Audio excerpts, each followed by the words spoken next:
Magandang buhay, bagong Pilipinas. Ikaw ba ay may sasakyan na madalas mong gamitin sa iyong mga lakad at trabaho?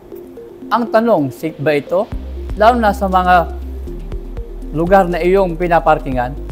Kaya mag-isip, baka ikaw ay biktima ng basag kotse.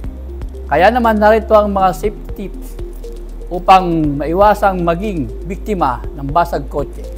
Tara at ating alamin sa kaalamang pamamarisa. Narito ang ilang tips upang makaiwas sa basag kotse. Una, huwag mag-iwan mahalagang bagay sa loob ng sasakyan. Kahit walang laman ang bag, pwedeng akalain na magnanakaw na may mahalaga itong laman. Pangalawa, kung di maiwasan at kailangan talagang mag-iwan ng bagay, itago ito ng maigi bago mag-park.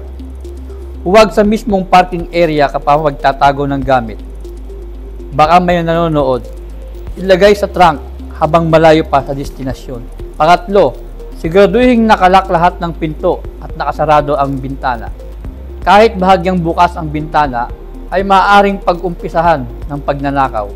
I-check ang pinto bago lumayo. Pang-apat, pumili ng maayos at maliwanag na parking area.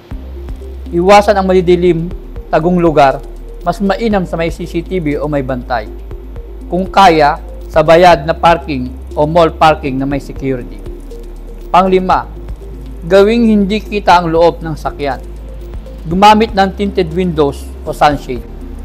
Mas mahirap tukuyin ng magnanakaw kung may laman ang loob ng sakyan.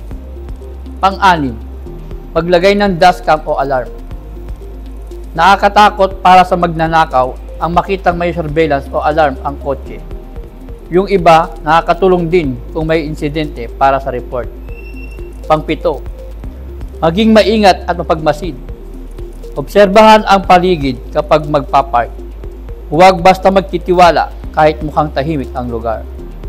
Pang-walo, kung sakaling mabiktima ka, huwag galawin ang sasakyan at baka may ebidensyang ma-recover.